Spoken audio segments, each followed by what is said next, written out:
going to be one specific to staff row. We've got a whole new set of features around being able to isolate and manage staff, teachers and principals or coaches or really whatever it is.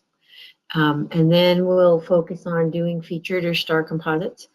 And that'll include a little bit of both, the composite, using the composite layout helper, but also some of the things that features that are available to you in the composite job generator.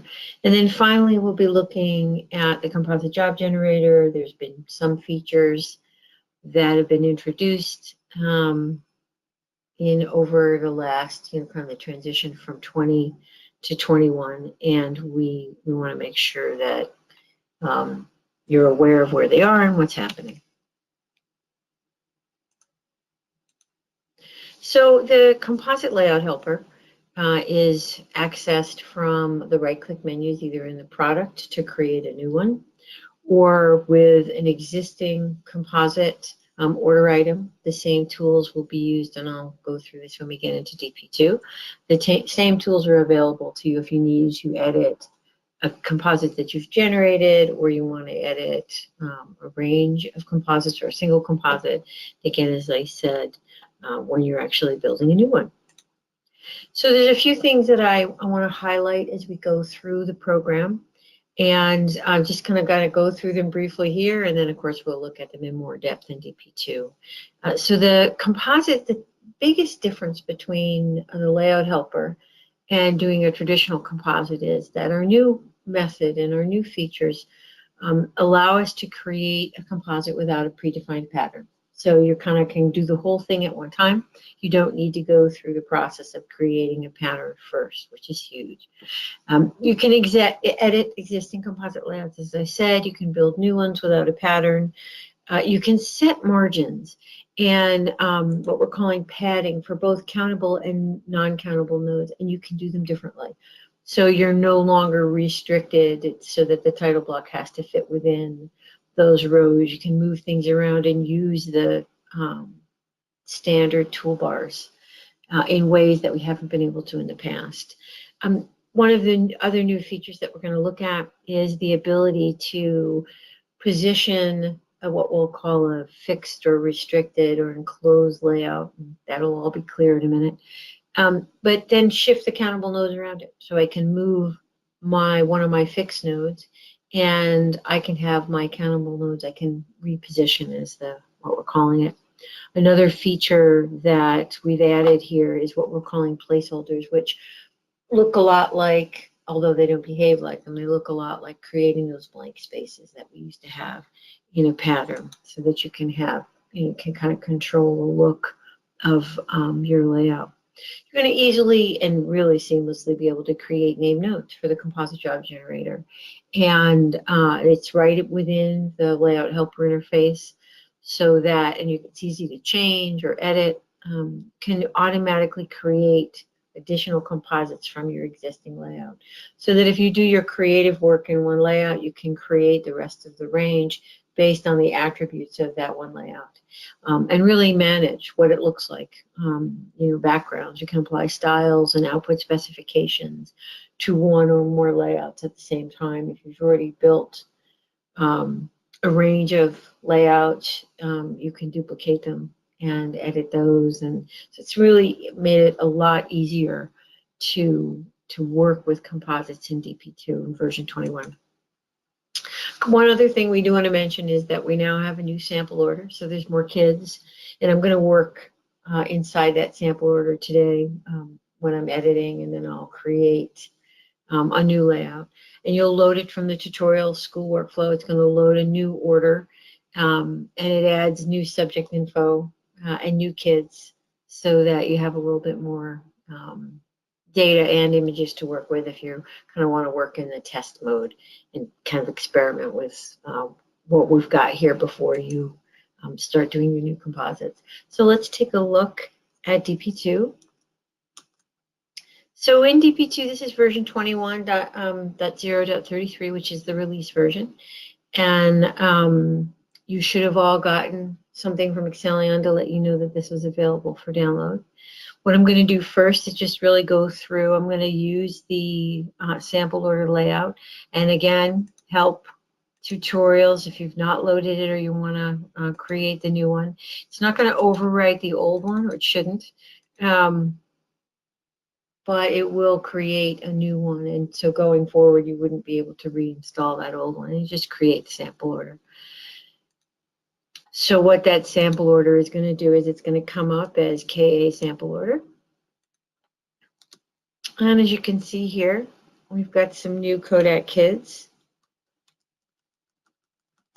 And I'll be working with those, with the layouts and some of the other things that got installed as part of loading that sample order, although I'm not going to work, do really any work in the composite job generator today.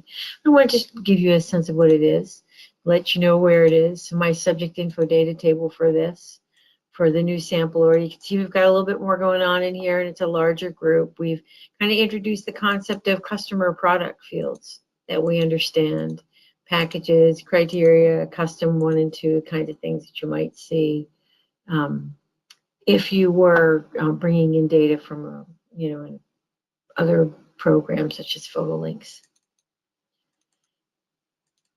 Okay, so that's the new sample order. You'll know where to find it.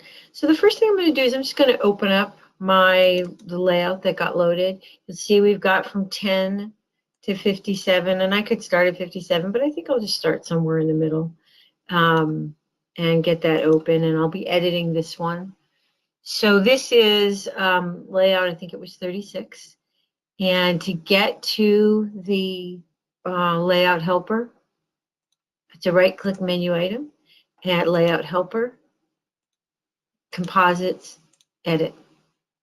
This is the edit composites window, and a couple of things I want to just point out to you. The first 2 tabs that we have in the edit composites layout helper are relevant to editing the open layout. Manage and duplicate tabs, we've kind of color-coded them a little bit. Manage and duplicate tabs are going to allow you to work with more than one layout. They're going to allow you to move back and forth between layouts in a specific way.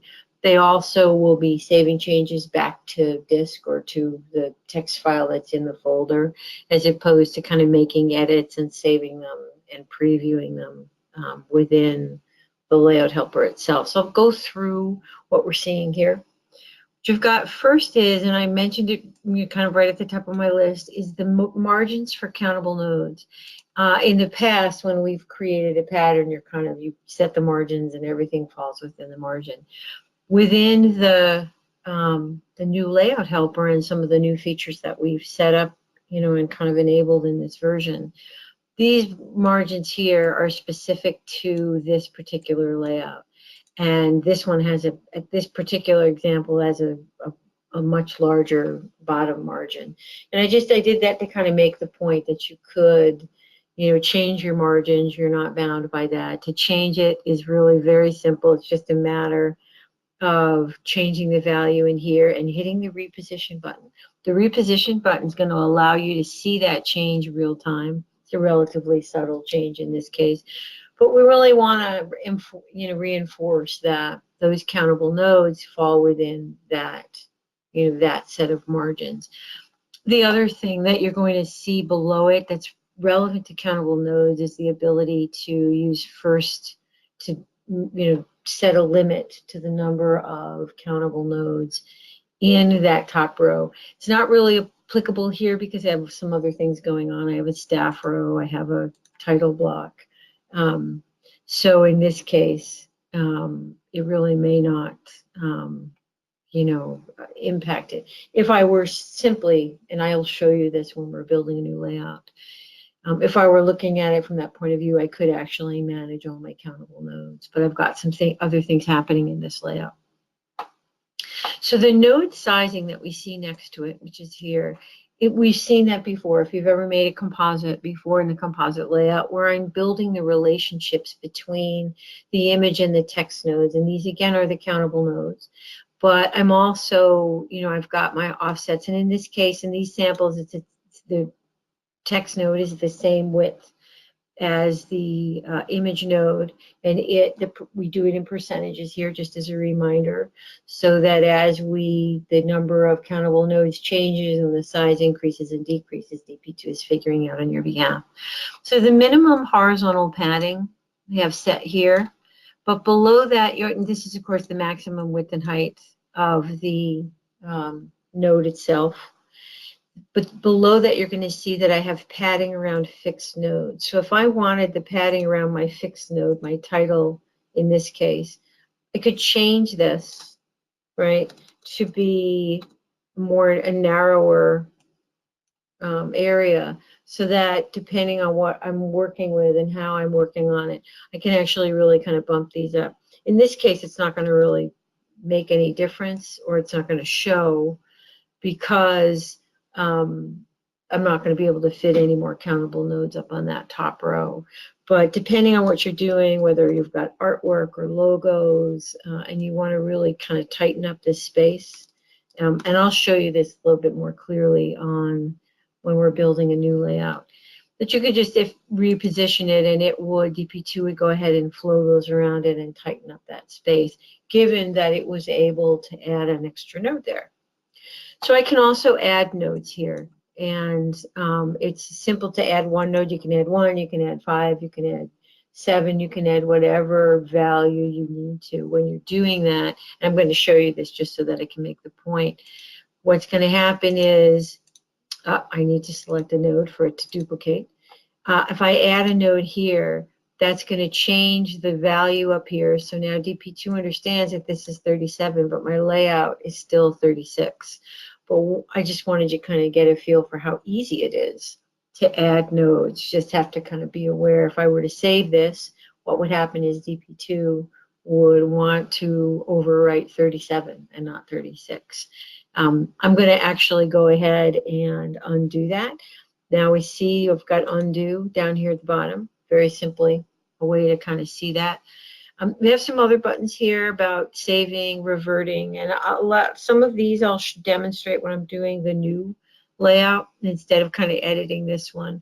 But I can also look at the previous and next. So if I wanted to look at, I'm going to actually go ahead and say, yes, I want to lose your changes. Some of these are written a little differently, so you might want to just, as you're going through, I do want to lose my changes because I'm editing. You'll see that up here at the top, it's showing me 35. And I can do the same, so I can go and look at that whole series this way. And I could edit them as I was working, but I just wanted to give you a sense of how these buttons are working. If I were making different types of layout changes, I can preview them here. This preview button, depending on what changes I'm making on a layout, or I'm using the tools up here at the top, things that wouldn't automatically preview the way that the tool is designed to preview. If I had multiple layouts and layout helpers open, I could bring the correct one to the front by using this button. So this just really kind of gives you an overall kind of layout, how your page is going to work out. The next tab, which is the Nodes tab, is going to help you begin to set up your composite. It's also going to be able to help you do a couple of other things to design your layout. So the first thing that I want to point out is that there are 3 options. There's all nodes, custom name nodes, and countable nodes. It is really easy to change the value of that node name, or that named node. And when you select the name node, dp2 automatically selects that in the layout, and vice versa, so that I can always know which layout I'm on, or which node I'm on in my layout, right? So here's my title, here's the background. And the samples just have very simple, there's 2 name nodes, but if I needed to add a name node, it's as simple as just going, okay, so this is teacher's assistant. I'm just going to use the TA and just set the value. That's all you have to do in order to be able to name your nodes. If I were looking at all of the nodes, I'd see that in this case I have the background, and again, it's going to work for any of these nodes.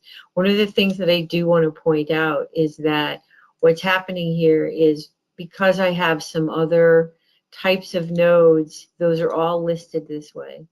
And one of the things you're going to see with Kathy is that when you create a staff row, when Kathy's going to be doing the staff row piece, these will actually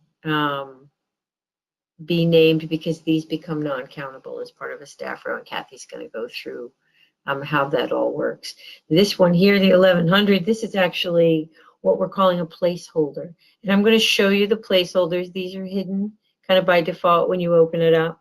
But a placeholder are these very small nodes that I created when I was working that will allow me to save those spaces. These are actually very small. So if I were to shift them around and move them, and I'll show you a little bit more about that when I'm creating a new layout. These will allow you to create rows and do some other things that you know, don't fall outside of that strict column and rows that we experienced before when we were using a pattern. And I'll demonstrate that when we're working on the new one, so you can get a feel for how it works. And I can hide those, right? It's simply a way of kind of getting it so you can see that clean look and what you've done. But that's what that node is and why you didn't see it. 10,001, of course, is what we call the enclosed node for the staff row, and Kathy's going to go through that in detail, as I said. But this is a really nice way of being able to select or understand which node is which, so that especially if you have to make edits in an order item, you can get right at it. As soon as you click it, or you click it over here, you know where it is. It'll tell you exactly what node it's in, especially if you need to edit, you know, kind of data that's already in that composite.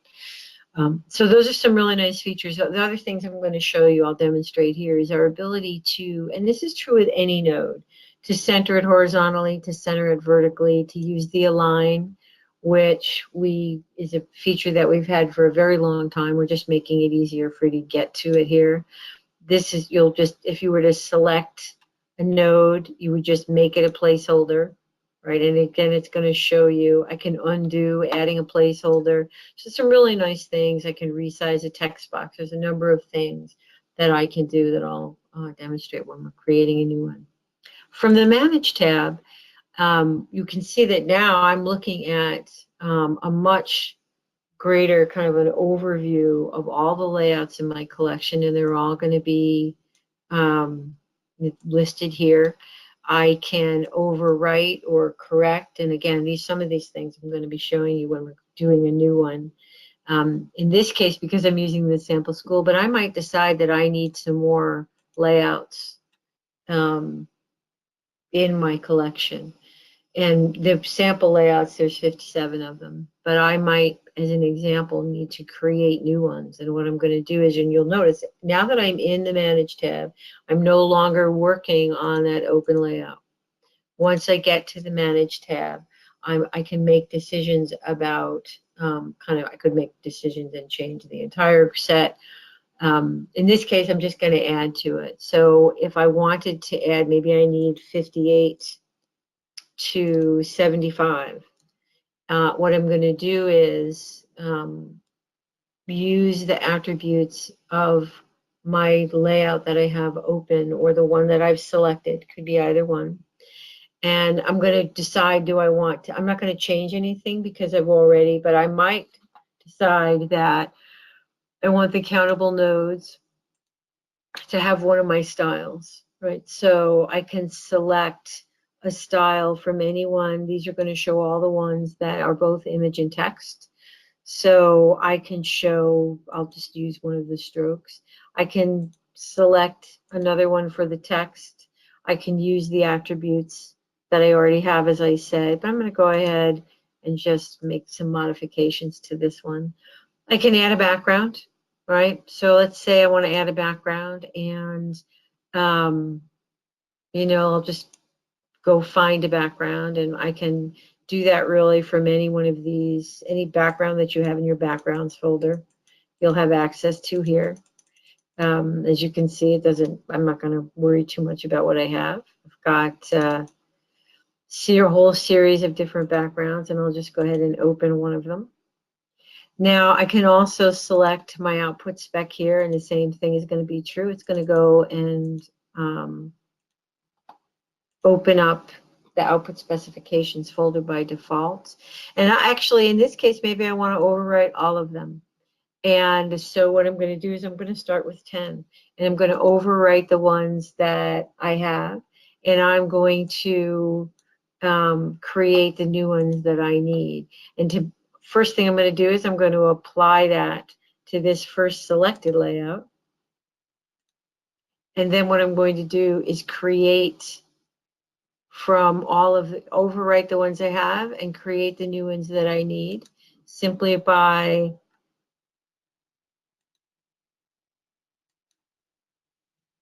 hitting that button. And you can see down below in the status bar that it is writing those layouts. And what is happening in this case is that dp2 is writing those back to disk, or overwriting those text files that exist and creating the new ones that I need. So that, and it's, of course, that's all happening seamlessly in the background. It's really this simple to create a whole new range, and you can see it's added the ones that I needed. And I'm going to go ahead and just open up one of these. So you can see that it's created, it used the style. I can drag an image in here, or surely, but you can see that it applied that shadow, the Eris gray shadow, it applied the background and so on. And it went ahead and created those all automatically, which is really lovely. In addition to that, it's the last tab that we have on the Edit Composites is my ability to duplicate. So if I wanted to, say I had that range from 10 to 75, and essentially that's what I needed, but I needed to make one change. And so I'm going to go ahead and I'm going to open up those sample composites, but this time what I'm going to do is I'm going to create a new set with a new background. Now, this one thing I do want to mention is that the composite layout helper works with composites that you've created without a predefined pattern. You can use it to edit layouts that have a pattern that you've created before. None of this will limit your ability to use macros in the composite job generator, so that if you do something different with this layout in a job and you save that job setup, that will overwrite, right? And it will use the basic pattern that you've created here using the layout helper and some of those other attributes, and it'll only overwrite the things that you change. So if you were to leave it alone, but let's say I want to duplicate these layouts so that I can make that kind of a change. And a couple of things that these messages are worth reading, especially as you're getting used to it. I'm going to say, yes, I want to do that.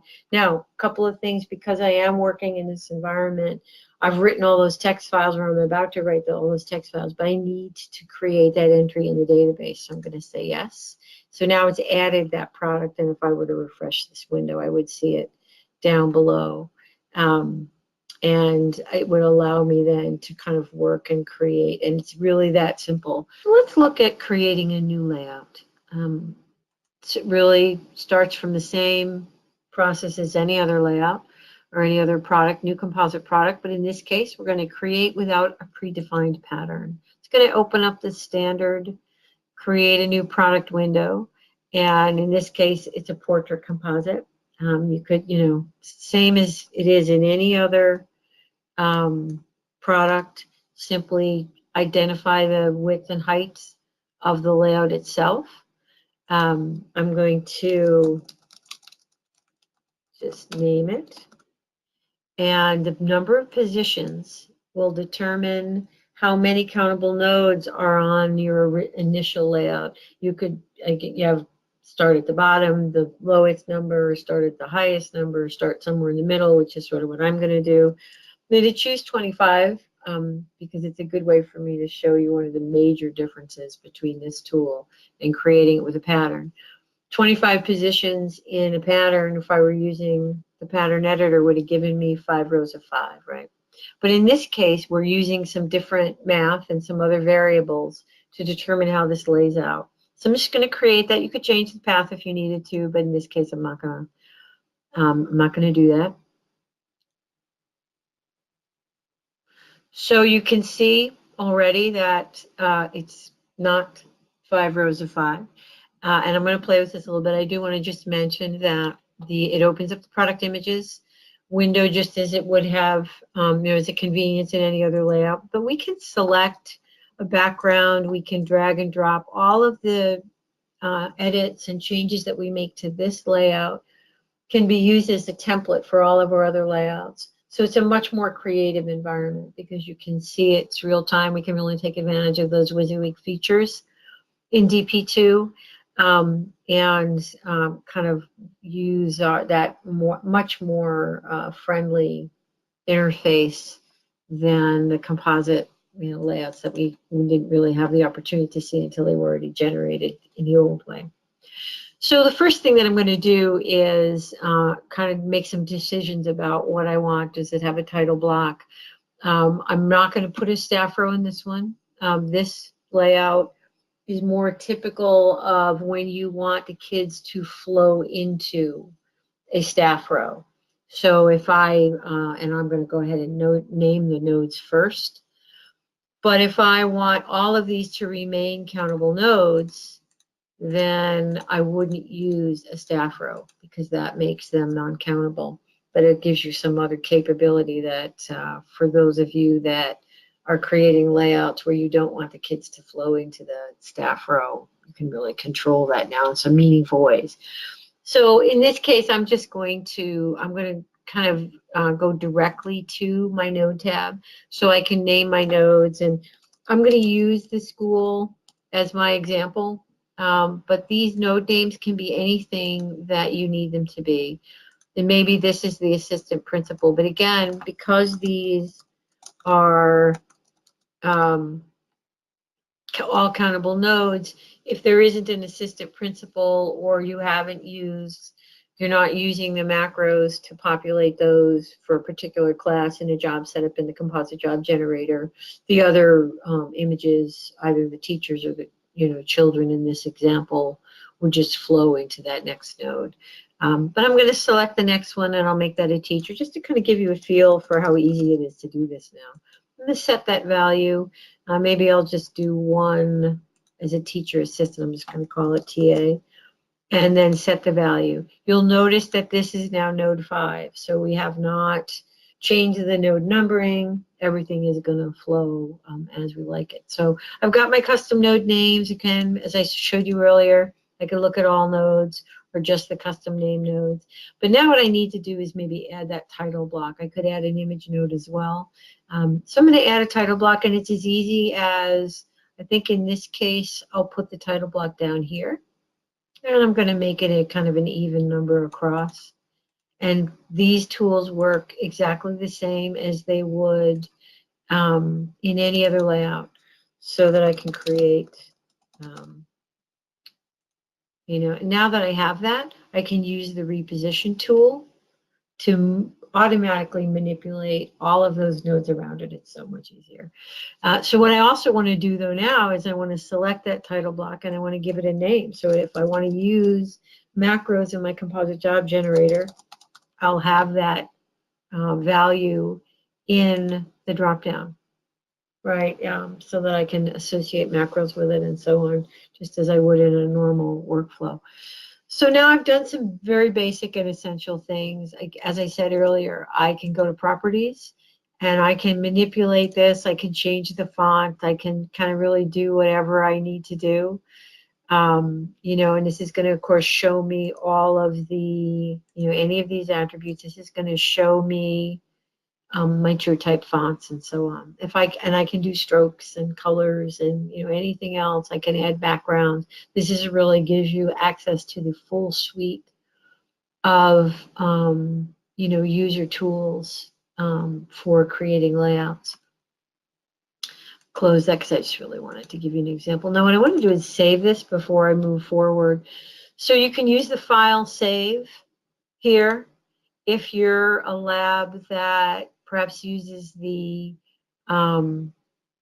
icon in the toolbar, just be aware that there's not going to be any warnings. It's actually going to go ahead and save it back to the text file in the, in your directory structure or on disk.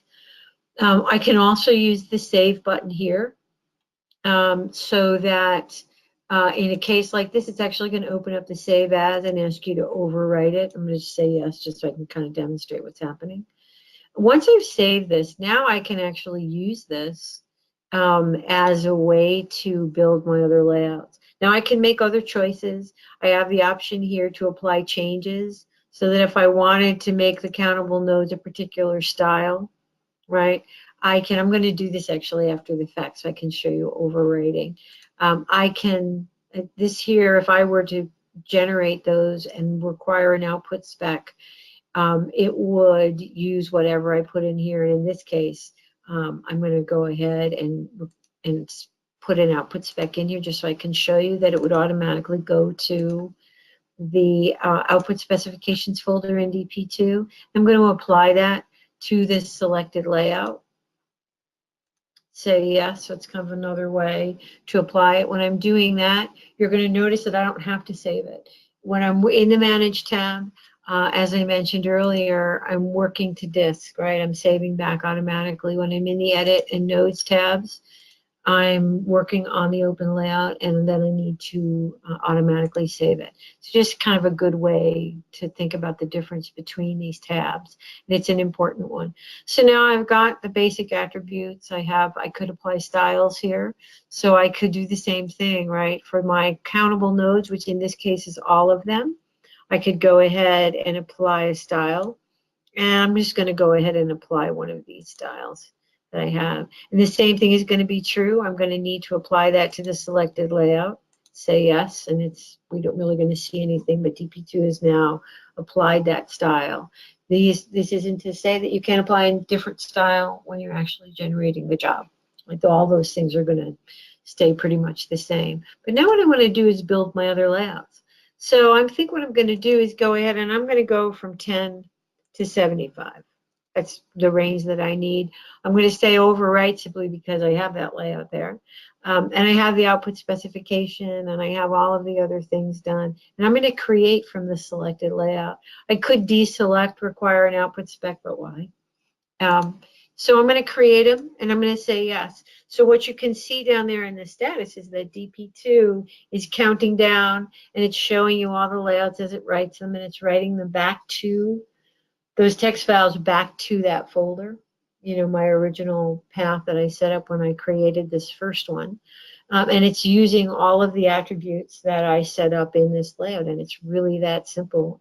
And it created 65, and you can see it adds those to the list, right? And I can go ahead and take a look. I'm going to use another tool to do that just so that I can kind of reinforce that it's there. If I come back to the nodes one, or the nodes tab, I can look at these. I can look at the previous one. This is going to show me what 24 looks like. This is going to show me what 23 looks like. And I can begin to look at, I'm not really sure that that's really what I want. So here, what I want to do is maybe I want to make these placeholders so that I can automatically shift those nodes, and you'll see these placeholder nodes are really small nodes, and they have the same padding. So you can actually use these to kind of manipulate things in a slightly different way. I'm not going to spend a lot of time with that, but I did want to show you that. So I'm going to save this one because I want to have that change. I'll just save it. And then I'm going to go to the next one and take a look what's happening in the next one. So I'm sure that I need to, I'm going to make these placeholders, and I'm going to do a little bit of kind of manipulating these, if you will. So in this case, I'm going to move these a little bit so I can kind of show you what can happen and the kinds of things that I can do given the placeholders. And then I'm going to reposition it. You're going to see that what's happening now is I'm actually able to kind of manipulate that simply with the placeholders I already have, because I've just simply changed sort of the way this works. Really depending on how you want to set it up. Maybe I want to actually create a placeholder up here. And because I don't really want that many. And it's going to, dp2 is automatically going to make the changes and refresh that screen so I can see what I have. And I just want to point out the principle stays here. It's shifting them out. Move that over a little bit so you can see it better. You know, those are staying in the position that I want them. It's still going to be countable nodes, but I've now used the placeholders to kind of massage and maneuver the layouts. And the same thing could be true. And of course, I do want to save 21 as well. So I'm going to just, in this case, I'll just use the icon in the toolbar so that I can go and very easily edit this whole now library of layouts that I've created in just a couple of minutes. And that's really the kind of overview of how this tool works. And again, there are 3 other sessions to kind of do a deeper dive into some of the other aspects, doing staff row, which is, I think, a feature you're really going to appreciate. Looking at featured composites and kind of managing featured composites. There's a lot of potential there, as I'm sure you're already thinking. And as well as, you know, some of the new things that are in the composite job generator and just kind of bringing it all together there. And thank you very much for taking the time today.